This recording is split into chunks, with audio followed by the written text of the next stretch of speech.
सर्वमंगलमांगल्ये शिवे सर्वार्थ साधिके शरण्ये त्र्यंबके गौरी नारायणी नमस्ते. मित्रांनो नमस्कार.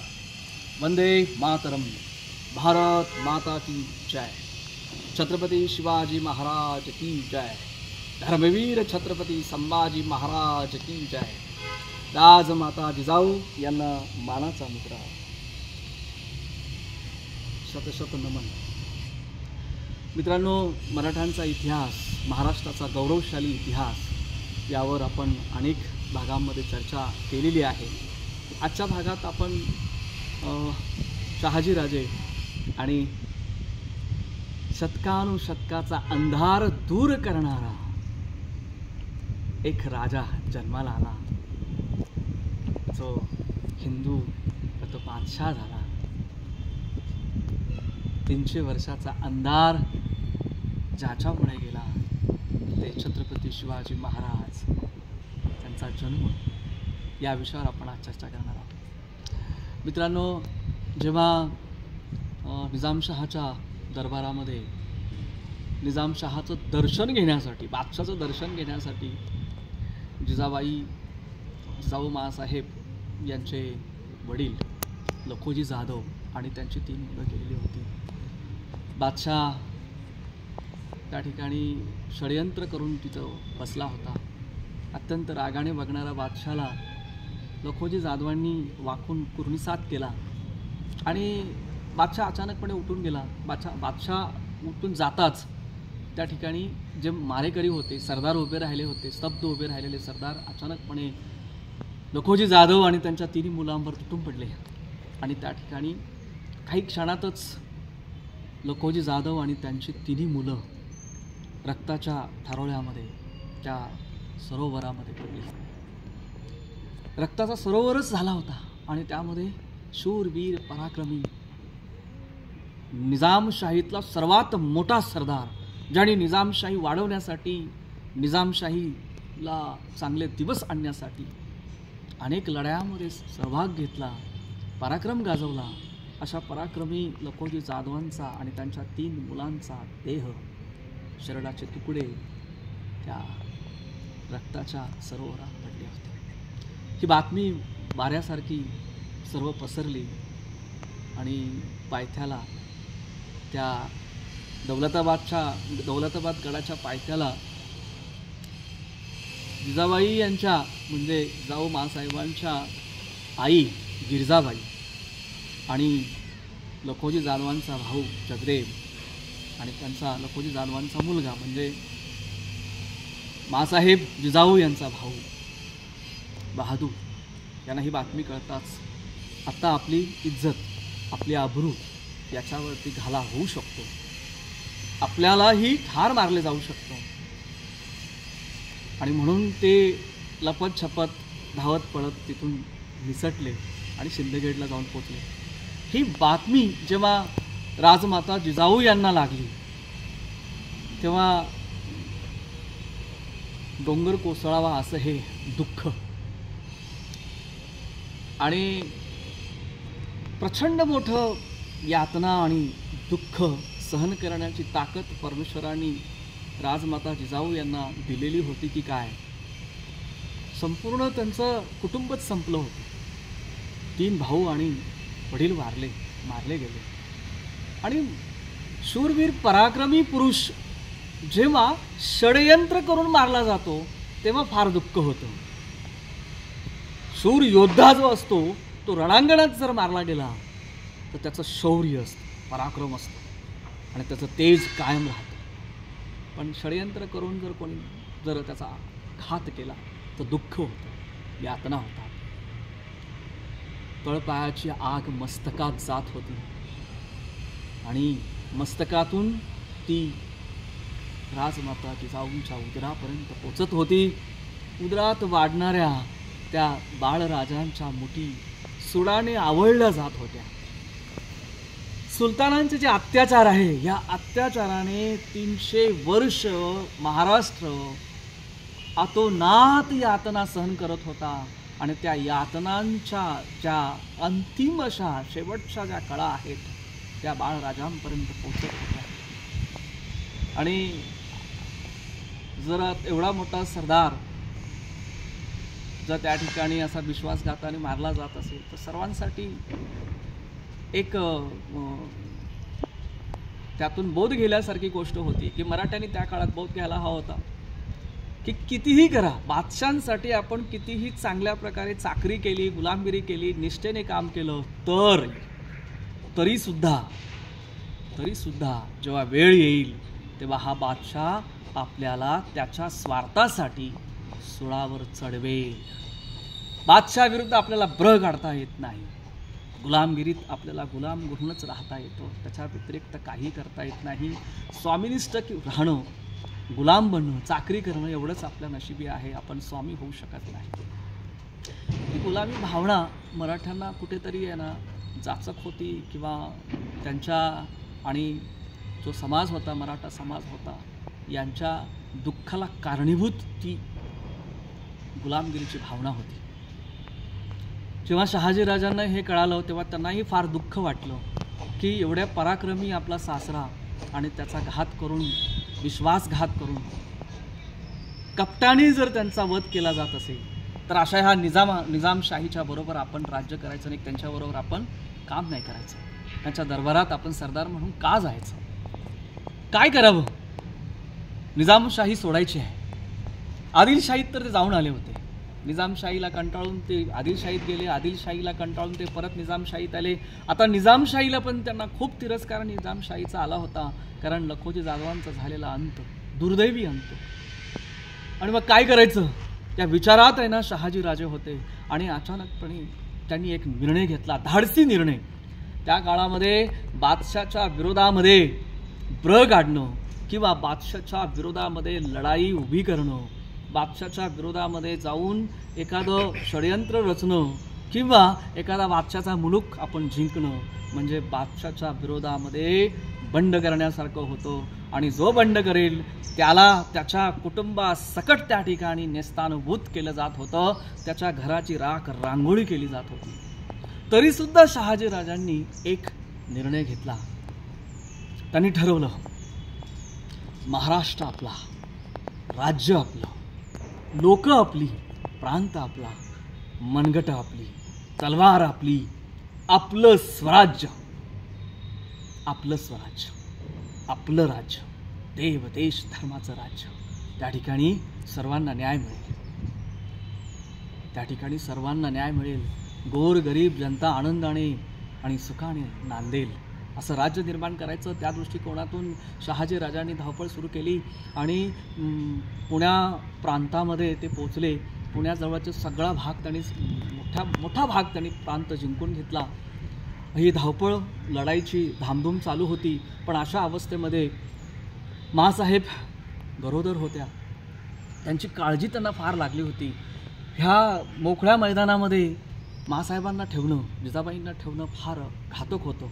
आणि म्हणून त्यांना एका सुरक्षित ठिकाणी त्यांना ठेवण्यासाठी ते विचार करत होते. आणि त्यांच्यासमोर एक भव्य आणि दिव्य असा किल्ला त्यांच्या नजरेत आला आणि तो किल्ला होता शिवनेरी. शिवनेरी म्हणजे तो सह्याद्रीच्या खांद्यावरचा एक सुंदर असा हा बळकट किल्ला. जसा कोंदणामध्ये हिरा लावावा, कोंदणात लपलेला जो हिरा जो चमकतो, तसा तो कोंदणात लपलेला म्हणजे ह्या सह्याद्रीच्या कोंदणामध्ये लावलेला हा हिरा होता. बळकट मजबूत किल्ला शिवनेरी. शिवनेरीवरती जिजाबाईंना शहाजीराजे घेऊन गेले आणि मजबूत किल्ला होता. आणि त्या शिवनेरी किल्ल्याचे जे किल्लेदार होते ना, ते होते विश्वासराव. ज्या विश्वासरावांच्या घरातील मुलगी ही शहाजीराजांच्या भावाला दिली होती, म्हणजे शरीफ राजांना दिली होती, दुर्गाबाई. म्हणजे नातेसंबंध आले.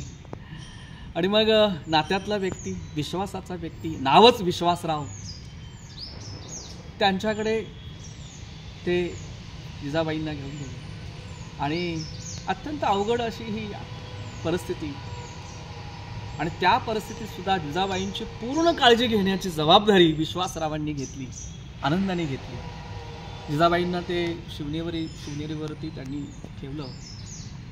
पण तितक्यात काय झालं, जो मुलूक स्वतंत्र केला होता बघा, 300 वर्षानंतर मराठ्यांच्या राजधानीमध्ये जर काही घडलं असेल तर ते पुण्याच्या राजधानीत घडलं. पुणा प्रांत हा स्वतंत्र झाला होता. पुणा प्रांत हा 300 वर्षानंतर स्वतंत्र झालेला पहिला भाग होता. हे महाराष्ट्राला स्वातंत्र्य मिळालं, स्वराज्य निर्माण झालं. कुठे? तर पुणे प्रांतामध्ये. पण तो जो भाग जिंकला होता ना, तो संपूर्ण कोणाचा होता? तो विजापूरचा होता. त्यामुळे विजापूर बादशाह फार चिडला. त्याने काय केलं, तो फौजा पाठवल्या त्यांनी. विजापूरचा बादशाहचा जो वजीर होता खवास खान, तर खवास खानाने काय केलं की मराठा सरदार होता रायाराव, त्या रायारावाला शाही फौज दिली. खवास खान आणि मोहम्मद आदिलशाह यांनी शहाजीराजांचा बिमोड करण्यासाठी, शहाजीराजांनी जे स्वराज्य निर्माण केलं होतं ते नेस्तानुभूत करण्यासाठी, बेचिराख करण्यासाठी शाही फौज पाठवली. पुण्यामध्ये ती शाही फौज पोचली. पूर्णपणे बेचिराख करण्यात आलं. गोरगरिबांची घरं जाळण्यात आली. जे सापडले ते मेले, जे वाचले त्यांच्यासमोर प्रश्न होता की आता जगायचं कसं, हा प्रश्न संपूर्ण. आता शहाजीराजांचे त्या ठिकाणी वाडे होते, जे वाडे तेल पाणी ज्यांना वर्षानुवर्ष मिळालं होतं, असे राजवाडे शहाजीराजांचे ते वाडे सगळे जाळण्यात आले. म्हणजे त्या पुण्यामध्ये काही शिल्लक ठेवलं नाही.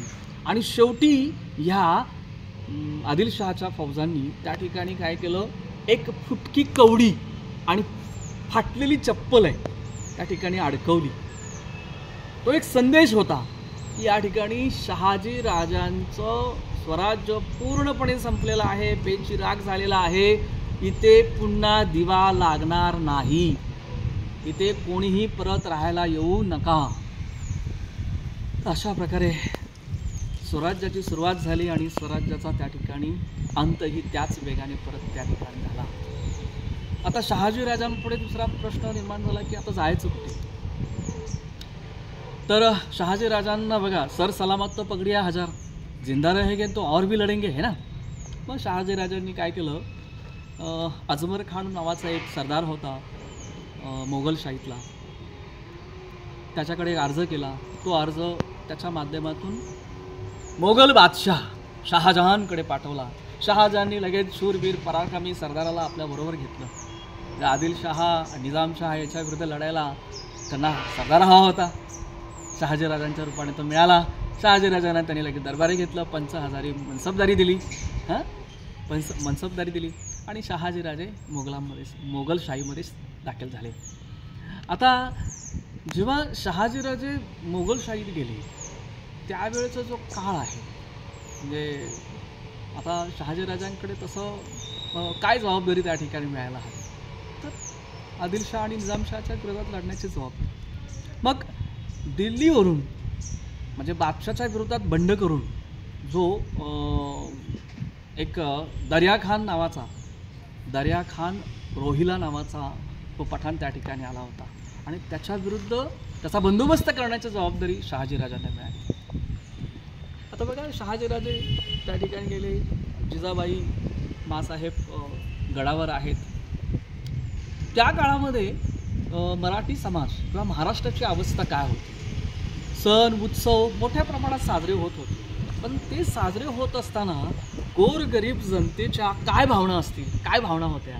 तर बघा, तसं नागपंचमी आली की लोक म्हणायची की त्या बारोळामध्ये नागाला आहे ना पूजा करत असताना म्हणायची, हे नागदेवता बाहेर निघ, पिंडीवरती विंचू बसलाय, निघ बाहेर, निघ, त्या विंचवाला ठार कर, अशी ती याचना करत.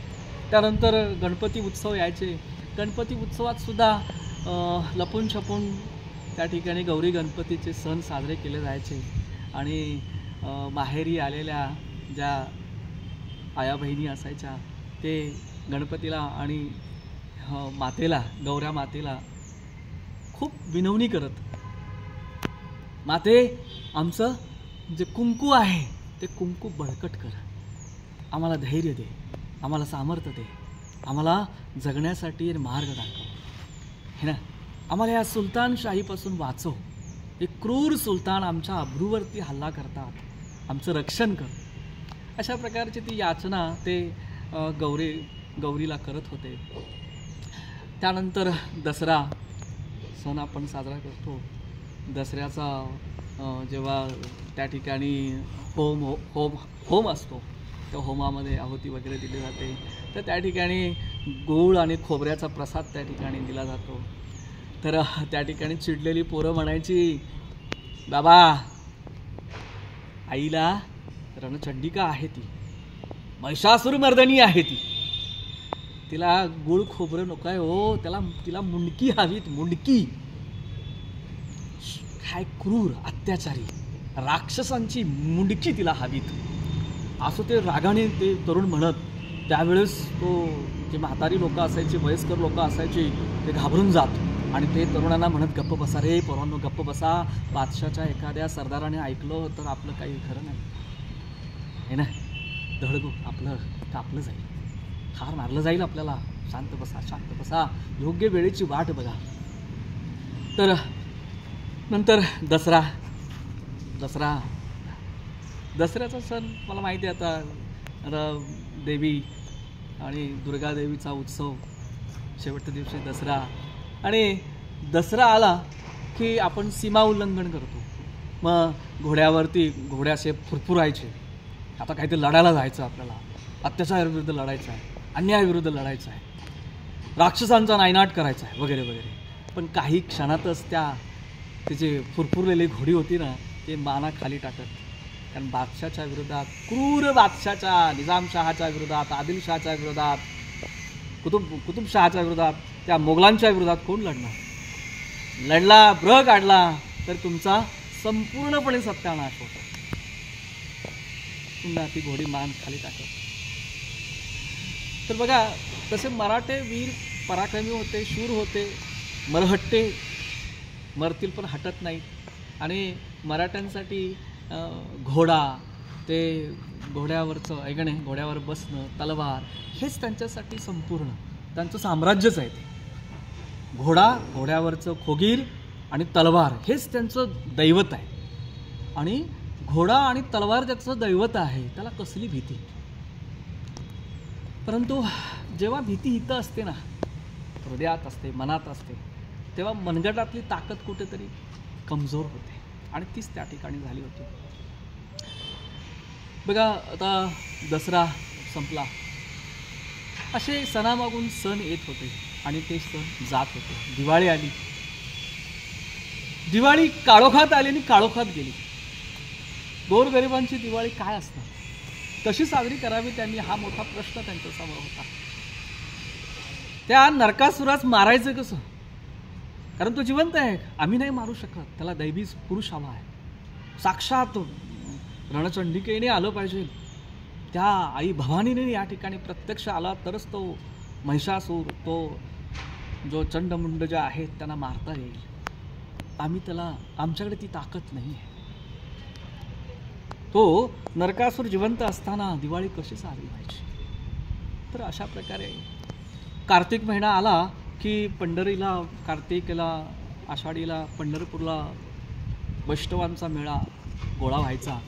आणि वैष्णव सगळे पंढरीला जमा गोळा झाले तिथे विठ्ठलाला प्रार्थना करायचे, हे विठ्ठला, बा विठ्ठला, वाचव, सोडव, दुःख दारिद्र्य नष्ट होऊ दे, या राक्षसांचा, सुलतानांचा नायनाट कर, साधू संतांचं राज्य पुन्हा येऊ दे, अन्नपूर्णा आमच्यावर प्रसन्न होऊ दे, असं ते नेहमी आहे ना विठ्ठलाला सांगत. आणि विठ्ठल भक्त विठ्ठल नामामध्ये इतके मग्न होऊन जा की त्यांच्या वेदना पूर्णपणे त्या ठिकाणी नष्ट होत.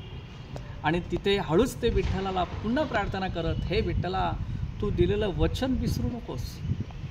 तू कुरुक्षेत्रामध्ये वचन दिलंयस काय, की जेव्हा जेव्हा साधू संत संकटात सापडतील तेव्हा तेव्हा तू अवतार घेशील, साधू संतांच्या रक्षणासाठी येण्याचं वचन तू आम्हाला दिलंय.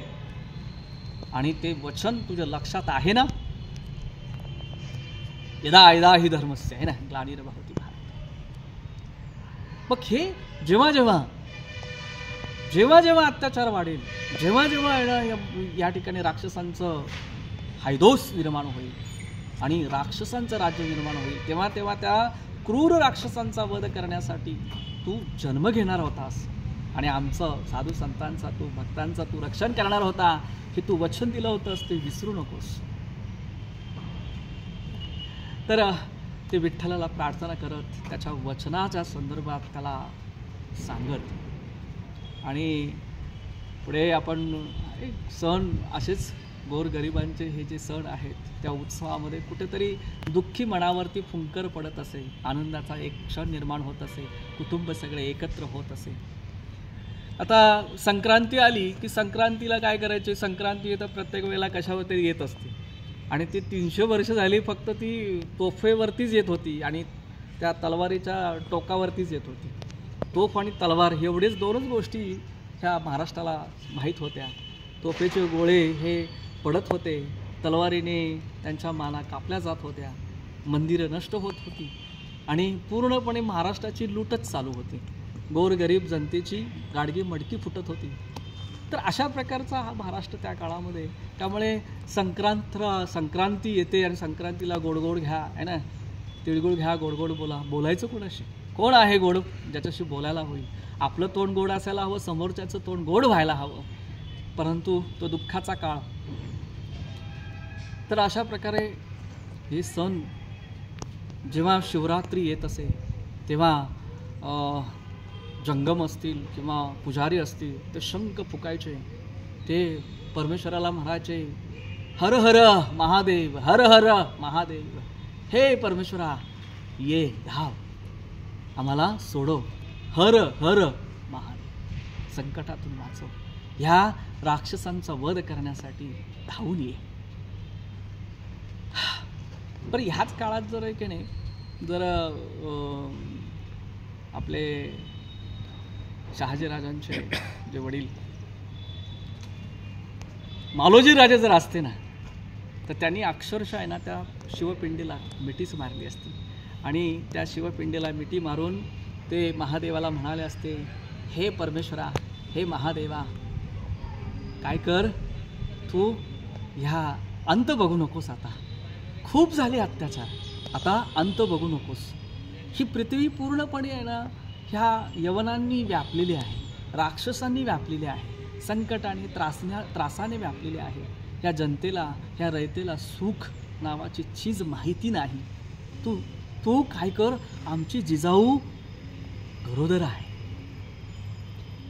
खुशी आहे, काय कर, तू नातू म्हणून जन्माला ये आणि ह्या असुरांचा नाश कर. बघा ह्या सुलतानांच्या काळामध्ये, सुलतानशाहीमध्ये 300 वर्षामध्ये 9 कोटीपेक्षा जास्त मराठा समाज हा मारला गेला होता, अत्याचाराने, क्रूरतेने मारला गेला. एक आसमानी संकट, एक आसमानी संकट आणि दुसरं हे सुलतानी संकट. त्याच्यामध्ये करोडो लोक मारले गेले. त्या करोडो लोकांच्या आत्म्यांना शांती, मुक्ती मिळाली नव्हती असं म्हणायला हरकत नाही. आणि जिवंत जी लोक होती, जी मुकी होती, बोलत नव्हती, परंतु यातना सहन करत होती, ही सगळे आत्मी आहेत ना, ते आई जगदंबेच्या चरणी स्वतःला वाहून घेत होते, नम्रतेने आवाहन करत होते, कधी कधी क्रोधित होत होते, आईला म्हणत होते, दार उघड बये, दार उघड, अंत नको पाहू आता, हे जगत जननी वाचव, सोडव. आणि ह्या सगळ्यांचा, करोडो अतृप्त आत्म्यांचा, छळ झालेल्या आत्म्यांचा आणि छळ भोगत असलेल्या आत्म्यांचा आवाज त्या जगदंबेपर्यंत पोचला, जगत जननीपर्यंत पोचला आणि ती जागी झाली. निद्रा अवस्थेमध्ये 300 वर्ष ती होती आणि तिचे डोळे आज उघडले आहेत. ती सिंहासनावर बसली आहे, ती रागवलेली आहे, क्रोधित झालेली आहे आणि पुन्हा एकदा ही जी साधू संतांची भूमी आहे, राक्षस मुक्त करण्यासाठी ती सिंहासनावर बसून सगळी शस्त्र हातात घेऊन निघालेली आहे. ती कुठे गेली बरं? ती साक्षात जगतजननी आदिशक्ती जिजाबाईंच्या त्या शरीररूपी आत्म्यामुळे प्रकट झाली. संपूर्ण शक्ती तिने जिजाबाईंच्या उदरी लावली.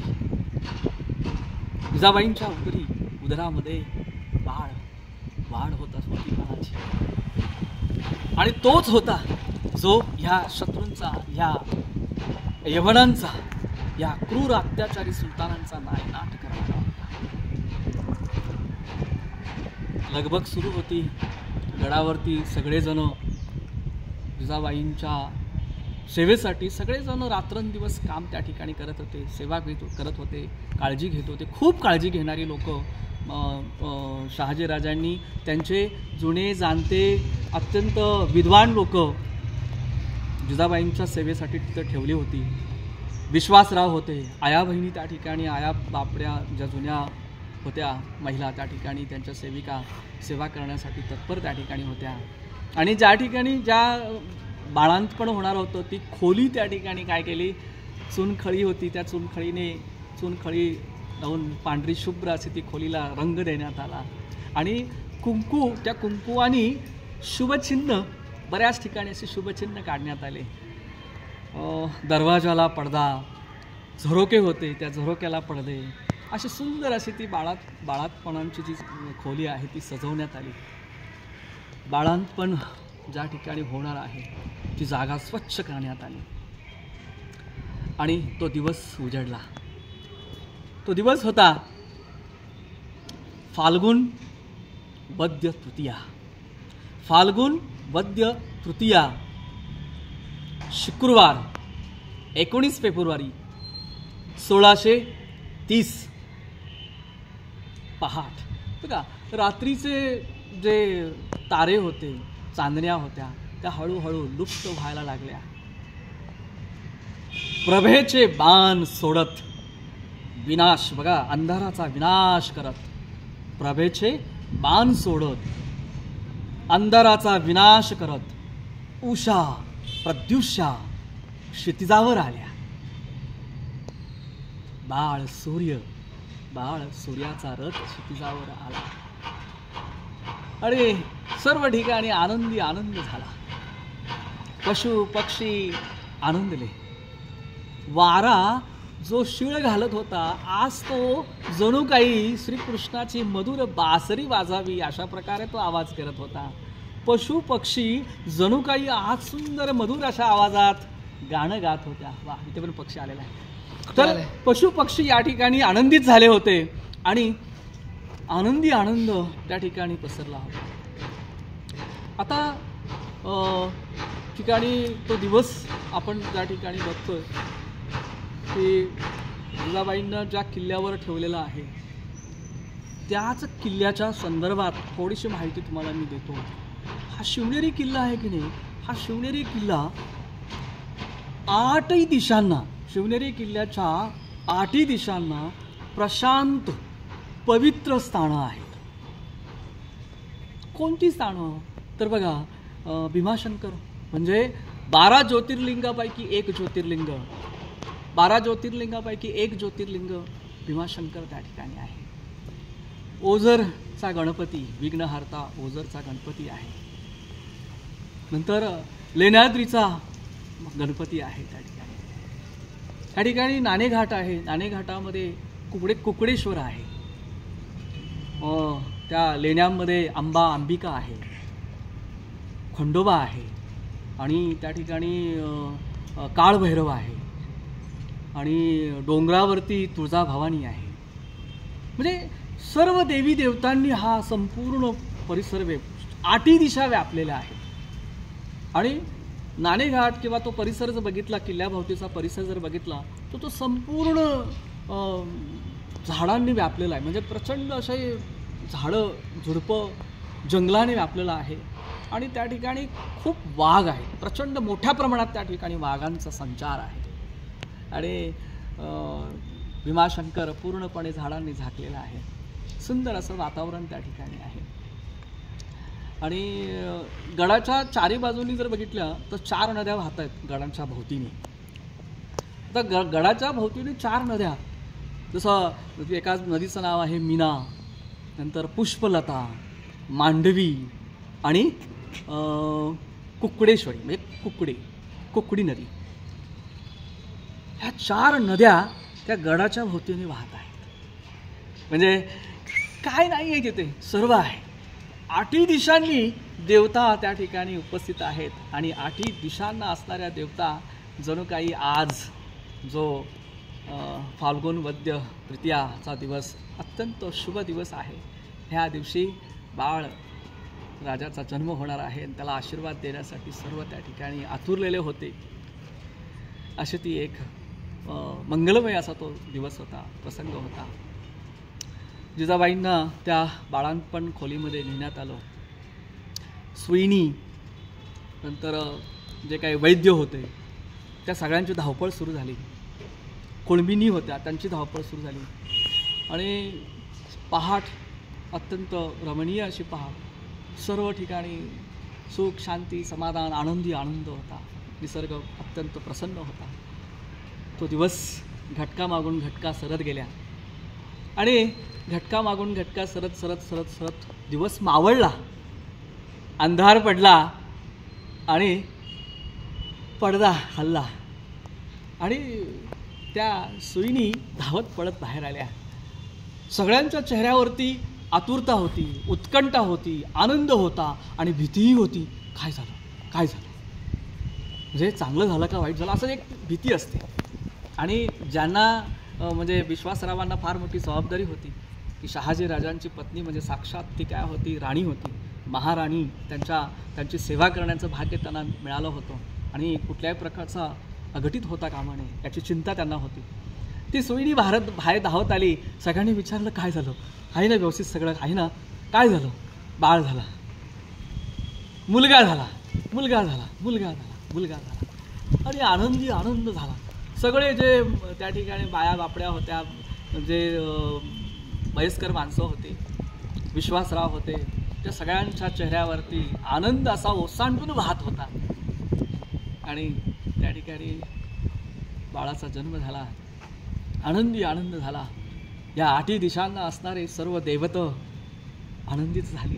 त्यांनी आशीर्वाद देण्यासाठी, बाळाला आशीर्वाद देण्यासाठी जणू काही त्या ठिकाणी सुमंगल असं एक वातावरण निर्माण केलं होतं आणि त्या सुमंगल अशा वातावरणातूनच त्यांना आता बाळाला आशीर्वाद त्यांनी दिला होता.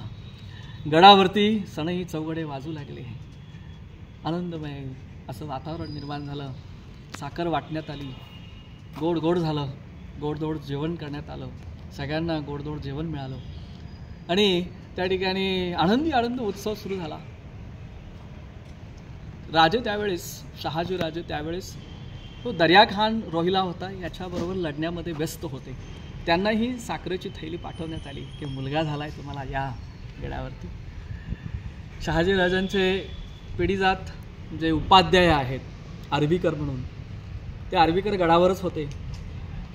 बाळराजाच्या जे 9 दिवसापर्यंत असणाऱ्या ज्या हिंदू धर्मानुसार ज्या रीतिरिवाजानुसार संस्कार असतात, ते सगळे संस्कार बाळराजांवरती करण्यात आले. 9 दिवस संस्कार झाले. 10व्या दिवशी बाळराजे म्हणजे बाळ आणि जिजाऊ माता, तर मासाहेबा आणि बाळराजांना आंघोळ घालण्यात आली. त्या बायांनी सगळ्यांनी एकत्र येऊन, त्या बाया म्हणजे साक्षात आहे नाही देवीच होत्या सगळ्या. बघा, ज्यांच्या मनामध्ये प्रेम असतं आणि कुठलाही राग द्वेष मत्सर नसतो, अशा मोकळ्या मनांची लोक असतात ना, ते देवदेवतासारखेच असतात. आणि त्या सगळ्या ज्या गडावर असणाऱ्या बायांनी काय केलं, त्या बाळाला आणि जिजाबाईंना त्या ठिकाणी आंघोळ घातली. त्यानंतर 12व्याला बारसं झालं.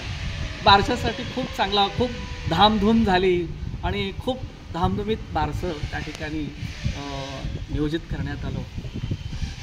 कोणी गोविंद घ्या, कोणी गोपाळ घ्या, कोणी मुकुंद घ्या असं.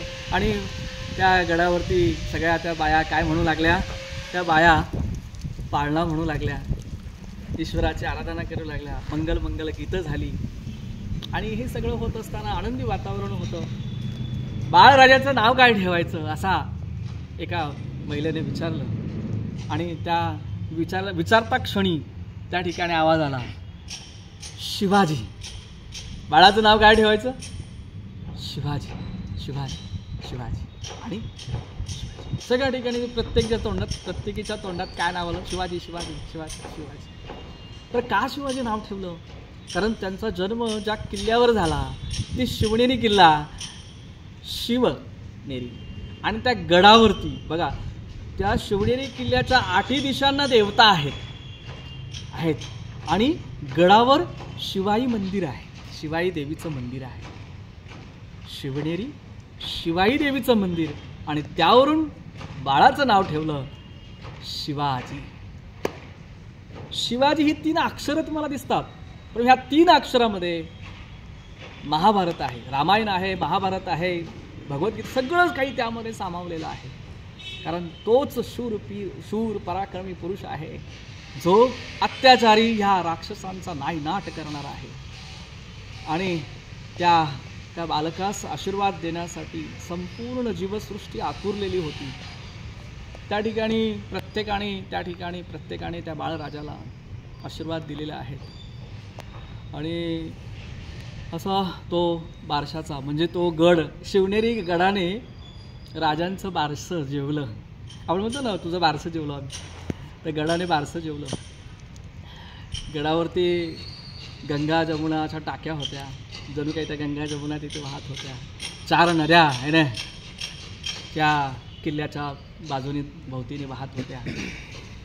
तर अशा प्रकारे एक तो मंगलमय हा तो किल्ला. आणि त्या मंगलमय दिवशी महाराजांचा, छत्रपती शिवाजी महाराजांचा जन्म झाला.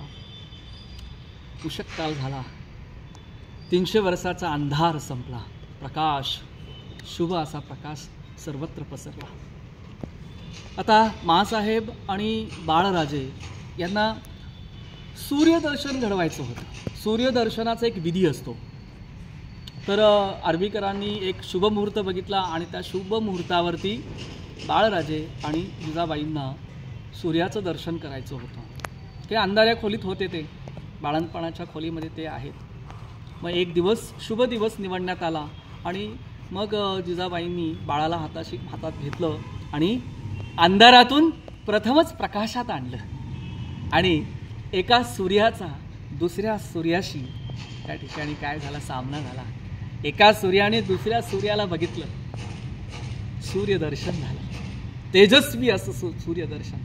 एका तेजाने दुसऱ्या तेजाला आणि दुसऱ्या तेजाने पहिल्या ह्या तेजाला बघावं. आणि तो सुंदरमय असा तो सूर्यदर्शनाचा कार्यक्रम त्या ठिकाणी संपला. तर अशा प्रकारे शिवाजी महाराजांचा जन्म ज्या दिवशी झाला तो दिवस होता शुक्रवार, 19 फेब्रुवारी 1630. ग्रह तारे हे तुमचं काय म्हणतो आपण, प्रत्येक क्षण हा त्या काळातला शुभ होता. त्यांच्या जन्माच्या वेळी 5 ग्रह हे अनुकूल होते. आणि त्यांचा जन्मच अशा काळात झाला की भविष्य ज्योतिषी जेव्हा बसला, त्यांची कुंडली जेव्हा मांडली त्यांनी, तेव्हा त्यांनी सांगितलं की हा गणपती होणार, गजपती होणार, हा प्रजापती होणार, हा सिंहासनाधीश्वर होणार, हा राजा होणार, असं भविष्य त्या कुंडली मांडली आणि त्या ज्योतिषांनी सांगितलं. जिजाबाईंना आश्चर्य वाटलं, खरंच की असं होईल की काय. आनंद झाला. कारण जिजाबाई जेव्हापासून त्यांनी निजामशाहीमध्ये प्रवेश केला आणि निजामशाही बघत होत्या, त्या निजामशाहीमध्ये घडणाऱ्या घटना बघत होत्या, तेव्हापासून आहे ना त्यांना सारखं वाटत होतं की त्या निजामशाहीचा, त्या क्रूर सैतानांचा नायनाट करणारा पुत्र आपल्या पोटी जन्माला यावा. आणि तो प्रसंग, तो दिवस आज उजडला होता. कारण जेव्हा महाराजांनी एक प्रयत्न केला आणि पुण्याला त्या ठिकाणी एक स्वतःचं स्वराज्य निर्माण केलं, स्वतंत्र पुणं तयार केलं आणि स्वराज्य निर्माण झालं. त्या स्वराज्याचा त्या ठिकाणी आदिलशहाने नायनाट केला, नष्ट झालं आणि ते दुःख होतं. आणि त्याच वेळी एक प्रसंग घडला होता की गोदावरीच्या काठी जेव्हा खेडोजी राजे यांची पत्नी त्या ठिकाणी स्नान करण्यासाठी गोदावरीच्या पाण्यामध्ये गोदावरी असेल, गंगा असेल, या ठिकाणी पवित्र स्नान करायला आपण जात असतो. तर त्या ठिकाणी पवित्र स्नानासाठी त्या ठिकाणी आल्या होत्या. आणि महबत खान, या महबत खानाने, मोगलशाही सरदार आहे हा महबत खानाने त्या ठिकाणी पाळत ठेवली आणि पाळत ठेवून त्यांच्यावरती झडप घातली. आणि त्या घराण्यातल्या, त्या उच्च कुळातल्या, आता भोसले कुळातील आहेत त्या भोसले कुळातील त्या स्त्रीला त्यांनी तिथून पळवून नेलं. ते अत्यंत वेदनादायी हा प्रसंग आणि स्वराज्याचा त्या ठिकाणी झालेला नाश, ह्या दोन गोष्टी जिजाबाईंच्या अगदी मस्तकी भिनल्या होत्या. आणि तो राग, सुलतानाविषयी असणारा राग, ती चीड होती. आणि म्हणून बाळराजाच्या जन्मामुळे त्या खूप आनंदित झाल्या. आता जो दर्याखान होता, त्या दर्याखानाचा पराभव करून महाराज राजे, शहाजीराजे गडावर आले. आणि गडावर आल्यानंतर त्यांनाही फार बाळराजाचं त्यांनी हातात घेतलं. बाळराजानं बघितल्यानंतर त्यांना खूप आनंद झाला आणि परमानंद झाला असं म्हणायला हरकत नाही. आणि त्यांनी आनंदाच्या भरामध्ये तिथल्या जे काही गोरगरीब गडावर असणारी जी लोकं होती, नंतर ब्राह्मण होते, साधू संत होते, यांना मोठ्या प्रमाणात त्यांनी दानधर्म केला. सगळ्यांना आनंदित करून टाकलं. असं वाटलं की हा सरदाराचा पुत्र नव्हे तर एखाद्या महापराक्रमी राजाचाच पुत्र आहे, चक्रवर्ती राजाचा पुत्र आहे की काय, अशा प्रकारचा दानधर्म शहाजी राजांनी केला. खूप आनंदी होते ते. तर लगेचच काय झालं, 1 मार्च 1630 रोजी हा दिल्लीचा बादशाह शहाजहान बुरानपुरामध्ये येऊन पोचला. आणि बादशाह, जेव्हा दिल्लीचा बादशाह शहाजहान बुरानपुरात आल्यामुळे शहाजी राजांना जावं लागलं. कारण ते बादशाची मनसबदारी, त्यांना 5000 मनसबदारी त्यांच्याकडे होती. त्यामुळे ते त्या ठिकाणी बादशाकडे त्याला जावं लागलं. महाराज त्या ठिकाणी निघाले आणि बादशाच्या दरबारी त्या ठिकाणी ते पोचले, बादशाच्या सेवेसाठी पोचले असं म्हणायला काही हरकत नाही.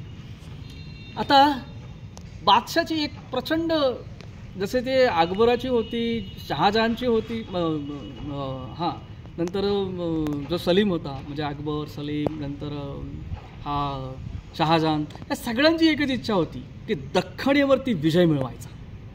या शहाजहानची सुद्धा अत्यंत तीव्र इच्छा होती की दख्खन लुटायचं, दख्खनवरती आपलं साम्राज्य निर्माण करायचं. आणि म्हणून त्यांनी एक बेत आखला की ही निजामशाही बुडवायची.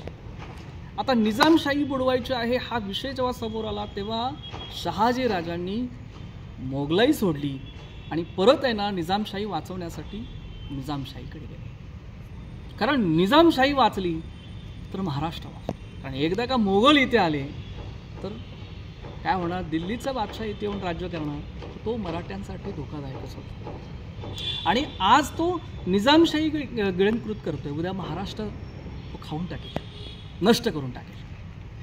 तर तो फार जुलमी आहे. ह्या दोघांपेक्षा तो मोगल बादशाह अत्यंत क्रूर आहे. निजामशाही वाचवण्यासाठी महाराजांनी त्या ठिकाणी प्रयत्न सुरू केले. आदिलशाहीची मदत घेतली, पुन्हा आदिलशाहीची मदत घेतली. आदिलशाहीला वाटलं की आता जर मोगल बादशाह जर आता निजामशाही नष्ट करण्यासाठी आला असेल, गिळंकृत करण्यासाठी आला असेल, तो उद्या हाच मोगल बादशाह आदिलशाही सुद्धा संपवून टाकेल. या भीतीपोटी आदिलशहाने सुद्धा शहाजी राजांना निजामशाही वाचवण्यासाठी मदत करायला मान्यता दिली. आणि आदिलशहाचा जो एक पराक्रमी सरदार होता, मुरार जगदेव, पंडित मुरार जगदेव यांना त्या आदिलशाही दरबारामध्ये राजा, महाराजा, महाराज, अधिराज, तर महाराज, अधिराज, महाराजा अशी एक ती पदवी त्यांना होती. असं शूरवीर पराक्रमी होते ते. महाराज धीराज हे जगदेव यांनी महाराजांना, शहाजी राजांना मदत करायचं त्या ठिकाणी ठरवलं. आणि शहाजी राजांबरोबर आदिलशाही सरदार, अत्यंत शूरवीर पराक्रमी मुरार जगदेव हे उभे राहिले आणि निजामशाही वाचवण्यासाठी त्यांनी त्या ठिकाणी प्रयत्न सुरू केले. 1 मार्च 1633 1 मार्च 1633ला ह्या महबत खानाने आणि त्याचा मुलगा कोण तर खान जमान म्हणून यांनी काय केलं, दौलताबादाला वेढा दिला. पण त्याच्या अगोदर एक घटना काय घडली की ह्या दोघांवरती जबाबदारी देऊन बादशाह कुठे गेला, कारण बऱ्हाणपूरला तो आला होता ना. पण बऱ्हाणपूरला जेव्हा आला बादशाह तेव्हा त्याच्या बायकोची तब्येत बिघडली. त्याच्या बायकोचं नाव होतं जे आपण ताजमहल म्हणतो ना, मुमताज महल. आणि त्या मुमताज महलला 14वं तिचं बाळंतपण होतं आणि त्या 14व्या बाळंतपणामध्ये ती मेली. आणि त्याला एवढं दुःख झालं की त्याने काय केलं, त्यांनी दख्खन सोडली आणि दिल्लीला गेला. पण जाताना त्यांनी काय केलं, दख्खन जिंकण्याची त्याची इच्छा कायम ठेवली. ती जबाबदारी कोणाला दिली, त्या महबत खान आणि त्याच्या मुलाला दिली. आणि ह्या महबत खान आणि हा खान जमान आहे त्यांनी काय केलं, ह्या दौलताबाद किल्ल्याला वेढा दिला. आता हा वेढा दिल्यानंतर आहे ना, काही काळानंतर म्हणजे ती निजामशाही वाचवण्यासाठी इकडे आदिलशाही फौजा आणि शहाजीराजे खूप प्रयत्न करत होते. पण समस्या अशी झाली की बादशाह जो हुसेन शाह आणि जो वजीर आहे तिथला तो फतेह खान, हे दोघे ह्या मोगली सरदारांच्या ताब्यात सापडले. आता मोगली सरदारांच्या ताब्यात जर तो निजामशाहच सापडला तर निजामशाही जिंकल्याप्रमाणे झाली. म्हणजे 1 मार्च 1633ला त्या गडाला वेढा पडला आणि जून महिना, मार्च एप्रिल मे जून, 17 जून 1633मध्ये निजामशाही आपण जिंकली असं महबत खानाने घोषित केलं. कारण तो निजामशहाचं काय नाव आहे, हुसेन शाह. हां, आता हा हुसेन शाह कुठनं आला, तर जो अगोदरचा निजाम होता की नाही, त्या निजामाने बायकोच्या सांगण्यावरून ह्या मलिक अंबरच्या मुलाला म्हणजेच फतेह खानाला मुख्य वजीर बनवलं. ह्या मुख्य वजीर झाल्यानंतर ह्या वजीराने फतेह खानाने त्या निजामशहालाच कैद केली आणि कैदेतच मारलं आणि आपला विश्वासू शहजादा होता ना हुसेन शाह, त्याला बादशाह बनवलं. मग शेवट वाईटच होणार ना त्याचा. तू वाईट केलं, जे वाईट कराल तर वाईटच होतं. मग त्याचाही शेवट काय झाला, त्या दोघांना कैद झाली. बादशाह कैदेत झाला आणि हा फतेह खान पण कैद झाली. आता काय वाटलं की निजामशाही आपण जिंकली, मोगलांना काय वाटलं निजामशाही जिंकली, परंतु निजामशाही अजून जिंकली गेली नाही. हे शहाजी राजांनी मुरार जगदेव यांना पटवून दिलं. ते म्हणाले की मुरारजी जगदेव पंडितराव, असं समजू नका की निजामशाही हारली. आपण काय करू, नवीन बादशाह तयार करू, नवीन आपण त्या ठिकाणी काय करू, राजधानी निर्माण करू. एक दौलताबाद गेली म्हणून काय झालं, आपण दुसरी राजधानी तयार करू आणि दुसरा निजाम त्या ठिकाणी बसू आणि पुन्हा निजामशाही सुरू करू. आश्चर्य वाटलं की हे कसं काय शक्य होणार, पण धाडसी प्रयत्न होता. एक प्रचंड युक्ती महाराजांनी त्या ठिकाणी वापरली आणि ती प्रचंड युक्ती प्रत्यक्षात उतरवली सुद्धा. जेव्हा आदिलशहाला ही माहिती राजांनी दिली तेव्हा आदिलशहाने सुद्धा मान्यता दिली. आदिलशहाने शहाजीराजांच्या मदतीसाठी रणदुल्ला खान आणि अनेक इतर सरदार, आदिलशहाचे सरदार त्यांनी पाठवले. आता ह्या सर्व आदिलशाही सरदारांनी आणि आदिलशहाचा सर्वात मोठा सरदार म्हणजे मुरार जगदेव यांनी शहाजीराजांना मदत केली. शहाजीराजांनी काय केलं, एक जीवधन नावाचा किल्ला आहे बघा, शिवनेरी किल्ल्याच्या आजूबाजूला एक 4-5 किल्ले आहेत. त्याबद्दल एक हा जीवधन किल्ला. आणि शिवनेरी किल्ला एक असा किल्ला आहे की मावळ आणि जुन्नरमध्ये त्याच्यापेक्षा बळकट आणि मजबूत किल्ला नाही, लक्षात ठेवा. तर जीवधन किल्ल्यावरती निजामाचा एक वंशज राहत होता, मूर्तुजा नावाचा. ह्या मूर्तिजा बघा नावच आहे, मूर्तिजा म्हणजे सुलतान स्वतःची नावं ठेवताना सुद्धा मूर्तीचा द्वेष करणारे नावं ठेवतात. हा मूर्तिजा होता तो जीवदान किल्ल्यावर होता. महाराज लगेच त्या ठिकाणी गेले, त्याला त्या कैदेतून सोडवलं, त्याला बरोबर घेतलं, त्याला सगळा जे काही विधी असतो बादशाह करण्याचा तो विधी केला आणि त्याला घोषित करून टाकलं की हा निजामशाहीचा बादशाह मुर्तुजा. त्या लहानशा मुर्तुजाला मांडीवर घेतलं आणि शहाजीराजे सिंहासनावर बसले. ठीक आहे, एका निजामाला म्हणजे लहानच्या पोराला मांडीवर घेतलं म्हणजे त्याला बादशाह बनवलं. आणि राजा कोण झाला, खरं राजा कोण झाला, आदिलशहा, शहाजीराजे झाले. म्हणजे इकडे आदिलशहाला पण वाटलं की काय खेळी केली या माणसाने, है ना. नवीन निजामशाही तयार केली आणि त्या नवीन निजामशाहीमध्ये जो बादशाह नेमला तो लहान मुलगा आहे मुर्तुजा, त्याला मांडीवर घेतलं आणि स्वतः शहाजीराजे बादशाहच